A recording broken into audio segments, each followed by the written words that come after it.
மோடியை தொட்டால் நான் வருவேன். புதின் சரவெடி. யாரும் பயப்பட வேண்டாம். அதிரும் உலக நாடுகள்.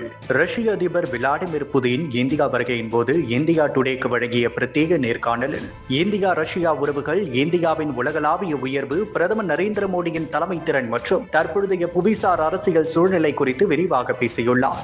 இந்தியா இன்று ஒரு சக்தி வாய்ந்த நாடாக வளர்ந்திருப்பதை அவர் வலியுறுத்தி, 77 ஆண்டுகள் முன்பு பேசப்பட்டது போல் இந்தியாவை இப்போது யாரும் பேச முடியாது.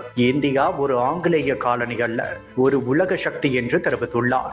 இந்தியாவுக்கு தரம் தொண்டுள்ள உயர்ந்த மரியாதையையும் பிரதமர் மோடியின் தன்னம்பிக்கையையும் குறிப்பிட்டு, மோடி எந்த அழுத்தத்திற்கும் பணியக்கூடியவர் அல்ல, இந்தியர்கள் அவரை பற்றி பெருமைப்படலாம் என்று பாராட்டினார். மேலும் நானும் மோடியும் சேர்ந்து எப்போதும் உலகில் யாருக்கும் எதிராக வேலை செய்யவில்லை என்றும், இந்தியா ரஷ்யா நடவடிக்கைகள் எந்த நாட்டுக்கும் தீங்கு விளைவிக்காது என்றும் தெரிவித்துள்ளார். பொருளாதாரம் மற்றும் தொழில்நுட்ப துறைகளில் இரு தரப்பும் பகிர்ந்து வரும் நெருக்கமான ஒத்துழைப்பை புதின் சிறப்பித்து கூறினார். அமெரிக்கா எங்களிடமிருந்து அணு எரிபொருள் வாங்கும் நிலைகள் அதே சலுகையை இந்தியாவும் பெற வேண்டிய உரிமை கொண்டது என்று அவர் வலியுறுத்தினார். ரஷ்யா இந்தியா வர்த்தகத்தின் 90 விழுக்காடுக்கும் மேல் சொந்த நாணயங்களான ரூபாய் மற்றும் ரூபிள் மூலம் நடைபெறுவதும் இது இரு நாடுகளின் நிதி சுதந்திரத்தையும் நெருக்கமான கூட்டுறவையும் காட்டுவதாகவும் கூறினார். கூடுதலாக ரஷ்யா வெறும் தொழில்நுட்பத்தை இந்தியாவுக்கு விற்பதல்ல, அதை பகிர்ந்து வழங்கும் அரிய உறவை பேணி வருகிறது என்றும், கப்பல் கட்டுமானம், ஏவுகணை பொறியியல், ராக்கெட் தொழில்நுட்பம், விமான பொறியியல் போன்ற துறைகளில் விரிவான கூட்டணிகளை நினைவுபடுத்தினார்.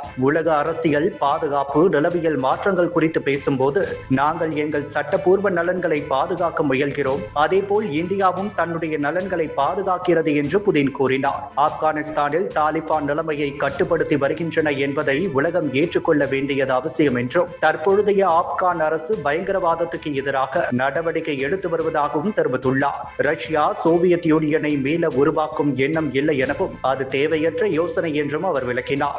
பிரிக்ஸ் மற்றும் எஸ்சிஓ நாடுகளின் வளர்ச்சியை பாராட்டிய அவர், இந்தியா ரஷ்யாவை இணைக்கும் முக்கிய தளம் பாரம்பரிய மதிப்புகளே எனவும் குறிப்பிட்டார். அதே நேரத்தில் சோவியத் காலத்திலிருந்தே இந்திய திரைப்படங்கள், இசை ஆகியவற்றுக்கு ரஷ்யர்களிடமிருந்த அன்பு இன்றும் தொடர்கிறது என்றும், இந்த பண்பாட்டு உறவை மேலும் வளர்ப்பதற்காக ரஷ்யா தொடர்ந்து முயல்கிறது என்றும் புதின் தெரிவித்தார்.